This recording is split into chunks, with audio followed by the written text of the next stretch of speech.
TBS পডকাস্টে আপনাদের স্বাগত জানাচ্ছি। আমি শাওন হাসনাত। আজ আমরা কথা বলবো জাতীয় নিরাপত্তা উপদেষ্টা খলিলুর রহমানের যুক্তরাষ্ট্র সফর নিয়ে।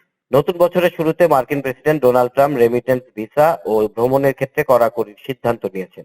ট্রাম্প প্রশাসনের কঠোর দুই সিদ্ধান্ত অন্যান্য বেশ কয়েকটি দেশের মতো বাংলাদেশের জন্য নতুন চাপ হিসেবে বিবেচনা করা হচ্ছে। এছাড়া বাংলাদেশের সামনে রয়েছে নির্বাচন। এমন এক প্রেক্ষাপটে 7 জানুয়ারি জাতীয় নিরাপত্তা উপদেষ্টা খলিলুর রহমান 5 দিনের সফরে ওয়াশিংটন গেছেন। জাতীয় নিরাপত্তা উপদেষ্টার ওয়াশিংটন সফরের কারণ কি, সেখানে কি বিষয়ে কাদের সঙ্গে কথা হবে, এসব বিষয়ে কথা বলতে আমাদের সঙ্গে যোগ দিয়েছেন সাবেক রাষ্ট্রদূত ও আন্তর্জাতিক সম্পর্ক বিশ্লেষক এম হুমায়ুন কবির। জনাব হুমায়ুন কবির, আপনাকে স্বাগত জানাচ্ছি। আপনাকে ধন্যবাদ। জি, আমি শুরুতে একটু জানতে চাচ্ছি, আপনি যেমন ভূমিকাটাই বললাম, তো জাতীয় নিরাপত্তা উপদেষ্টা তিনি আসলে যুক্তরাষ্ট্র সফরে গিয়েছেন।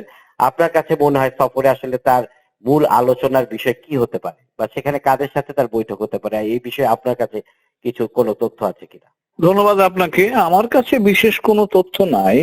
তবে আমার আন্দাজ যেটা হচ্ছে সেটা হচ্ছে যে গত 2-3 দিনে আমরা মার্কিন প্রশাসন, ট্রাম্প প্রশাসনের কয়েকটা সিদ্ধান্ত এবং কিছু জিনিস প্রকাশ্যে নিয়ে আসা, এই বিষয়গুলো আমাদের জন্য বেশ চিন্তার কারণ। এবং আমার ধারণা এই বিষয়গুলো আলোচনার একটা বিষয় হতে পারে, কারণ এগুলো আমাদের সাধারণ নাগরিকদের এবং মার্কিন যুক্তরাষ্ট্র বাংলাদেশ সম্পর্কের উপর একটা ছায়াপাত করবে।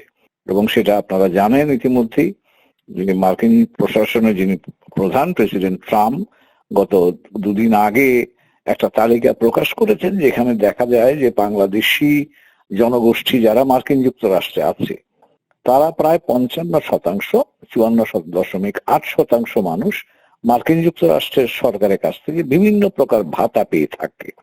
এবং প্রেসিডেন্ট ট্রাম্প যে 38টা দেশের তালিকা করেছেন তার মধ্যে বাংলাদেশের স্থান 19তম। তার অর্থ হচ্ছে যে এখন মার্কিন ট্রাম্প প্রশাসন বিশেষ করে তারা নির্বাচনের তাদের প্রধান দুটো বিষয় ছিল ইমিগ্রেশন এন্ড ইকোনমি। তো ইকোনমি এখন মোটামুটি মার্কিন যুক্তরাষ্ট্র ট্রাম্প প্রশাসন আপনার বিভিন্ন দেশের উপর শুল্ক আরোপের মাধ্যমে সেটাকে চাঙ্গা করার জন্য চেষ্টা করছেন, কিছুটা চাঙ্গা হয়েছেও। এখন ইমিগ্রেশন নিয়ে নানান রকমের এক্সপেরিমেন্ট তারা করছেন এবং এখন আমার ধারণা এটা সর্বশেষ, অর্থাৎ মার্কিন যুক্তরাষ্ট্র থেকে ইমিগ্রেন্টদেরকে বাইরে রাখা বা ইমিগ্রেন্ট মার্কিন যুক্তরাষ্ট্রে আসা কমিয়ে দেয়া, এর উদ্দেশ্যে কিন্তু বিভিন্ন প্রকল্প বা বিভিন্ন উদ্যোগ তারা নিয়েছেন।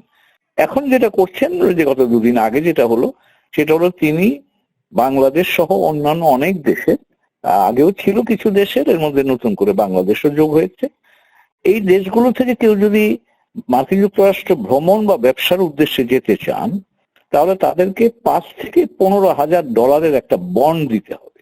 বন্ডটার অর্থ হচ্ছে তারা মার্কিন যে কাজে যাবেন এবং যে সময়ের জন্য যেতে চান সেই সময় এবং কাজ শেষ করে বাংলাদেশে ফেরত আসবেন। যদি তারা আসেন তাহলে তারা হয়তো বন্ডটা ফেরত পাবেন।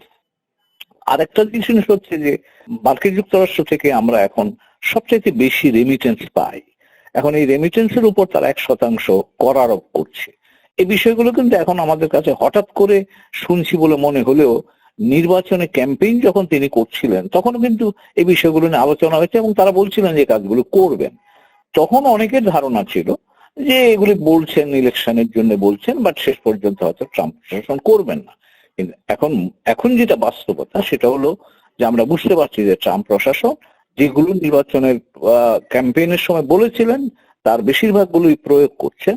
এবং আমার ধারণার সামনে আরো নতুন কিছু কিছু উদ্যোগ আসতে পারে, যে উদ্যোগগুলো অভিবাসীদের জন্য জটিলতা তৈরি করছে মার্কিন যুক্তরাষ্ট্রে, এবং ভবিষ্যতে যদি কেউ অভিবাসনের চিন্তা করেন সেই জায়গাটাও তারা সেই সুযোগগুলো রাখছে না।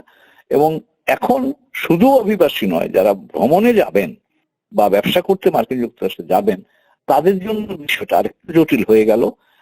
হয়তো যারা ব্যবসায়ী বা যারা বাংলাদেশে অপেক্ষাকৃত ভাবে আর্থিকভাবে সচ্ছল তারা হয়তো ঘন্টা দিতে পারবেন, কিন্তু মার্কিন যুক্তরাষ্ট্রে যে প্রায় 10 লক্ষের মতো বাংলাদেশি থাকে, যাদের পরিবার বাংলাদেশের সাধারণ মধ্যবিত্ত এবং যারা এই যাতায়াতগুলোর সাথে যুক্ত, ভিজিট বলেন ব্যবসা বাণিজ্যের জন্য যাওয়া বলে, তারা কিন্তু ক্ষতিগ্রস্ত হবে। তার কারণ এই 5 থেকে 15,000 ডলার, মানে এটা লক্ষ টাকা হিসাব করলে আপনি 18 লক্ষ টাকা হয়।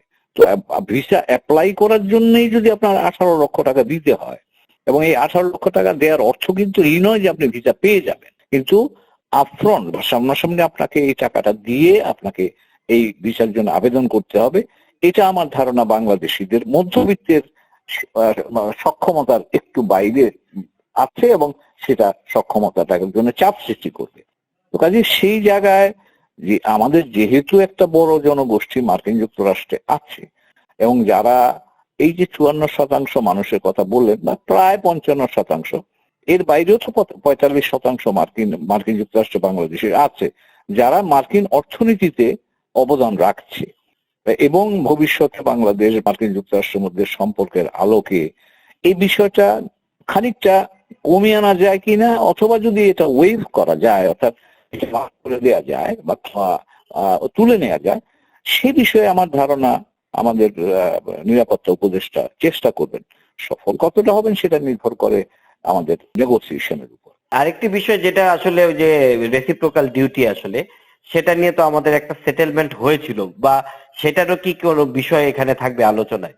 আমি জানি না, এর মধ্যে তো মার্কিন ইউএসটিআর এর মানুষ যারা এই বাণিজ্য এবং শুল্ক এগুলো নিয়ে কাজ করেন, তারা ঢাকায় এসে গিয়েছিলেন। আমার যেটুকু উপলব্ধি, এখন ট্রাম্প প্রশাসনের যে ধরনের তাদের কর্মপদ্ধতি, সেটা দেখে আমার মনে হয় যে আমরা যে চুক্তি তাদের সাথে করেছি, ট্যারিফ ডিল, সেখানে যে কথাগুলো আমরা বলেছি, তাদের সাথে যে চুক্তি আমাদের হয়েছে সেটা বাস্তবায়ন তারা চায়। এখানে আমি যেটুকু বুঝতে পারছি, যেমন ধরুন ভারতের কথাই যদি আমি বলি দৃষ্টান্ত হিসেবে, গতকালই শুনছিলাম প্রেসিডেন্ট ট্রাম্পের বক্তব্য। তিনি এই যে আমরা যেটাকে বলি না, দীর্ঘায়িত করি, আমরা কথা দিই, তারপর ধীরে ধীরে কাজটা করি, চেষ্টা করি ওখান থেকে বেরিয়ে আসবার জন্য চেষ্টা করি। মার্কিন প্রশাসন, বিশেষ করে প্রেসিডেন্ট ট্রাম্প, এটা একেবারেই অপছন্দ করেন, এবং তিনি ভারতের দৃষ্টান্ত দিয়ে কিন্তু এটা উল্লেখ করেছেন। তার অর্থ আমি যেটুকু বুঝি, যে আমরা যে বিষয়গুলোতে দুই পক্ষ স্বীকৃত হয়েছি বা সম্মত হয়েছি, সেই বিষয়গুলোকে আপনাকে বাস্তবায়ন করতে হবে যত দ্রুত সম্ভব, দ্রুত সময়ের মধ্যে সম্ভব। এখানে যদি কোনো দীর্ঘসূত্রিতা হয়, সেটা কিন্তু মার্কিন প্রশাসন ভালোভাবে দেখবে না। এটুকু আমি অন্তত আমার ওখানে কাজ করার অভিজ্ঞতার আলোকে বুঝতে পারছি, যে এই ব্যাপারে আমাদের সতর্ক থাকতে হবে।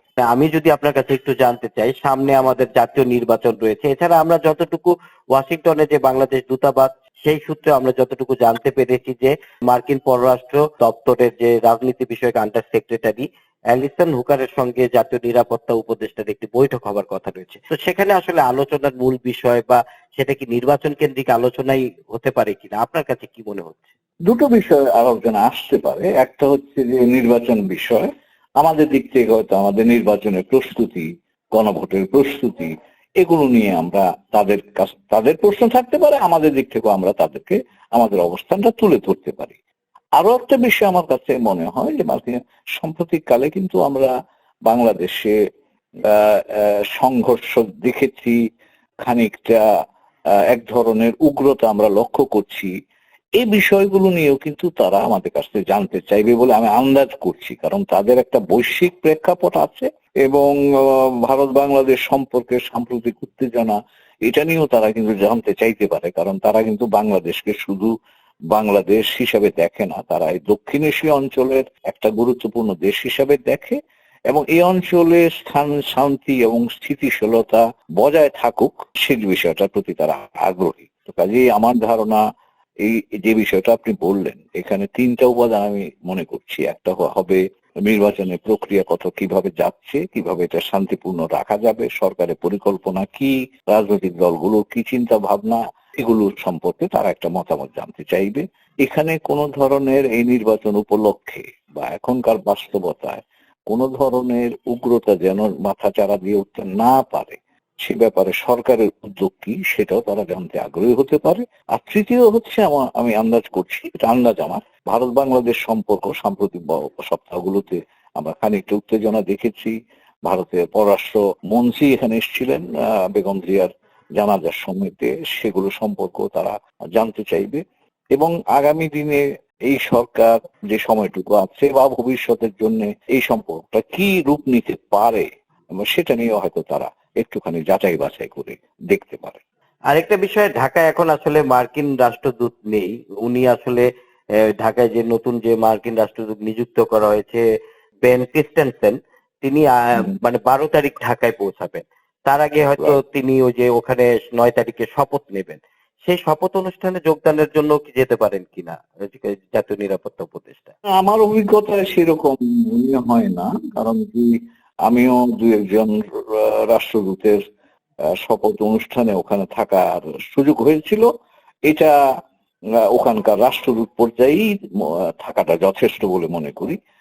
এখানে বাংলাদেশের নিরাপত্তা উপদেষ্টার ওখানে থাকার কোনো আমি মনে করি না প্রয়োজন অনুযায়ী সেটা দরকার, কিন্তু জানি না এখন সেটা হতেও পারে, কিন্তু এটা আমার ধারণা এটা রাষ্ট্রদূত পর্যায়েই যথেষ্ট।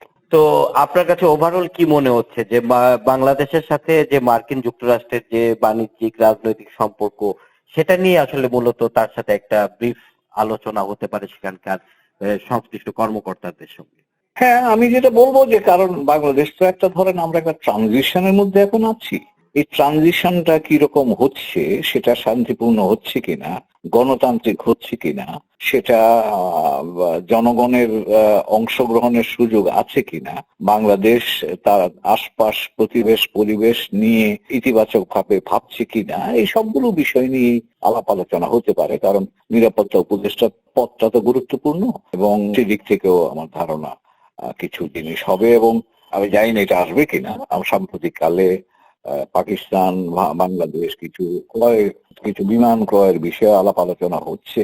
এখন এগুলো নিয়ে তাদের আগ্রহ, কারণ মার্কিন যুক্তরাষ্ট্র বাংলাদেশে অস্ত্র বিক্রিতে আগ্রহী, তো সেইটাও আমার ধারণা তারা হয়তো জানতে পারে বা তাদের দিক থেকে যদি তাদের কোনো আগ্রহ থাকে সেটাও তারা হয়তো প্রকাশ করবে। জি, আপনাকে অসংখ্য ধন্যবাদ আমাদেরকে সময় দেওয়ার জন্য। আপনাকেও ধন্যবাদ।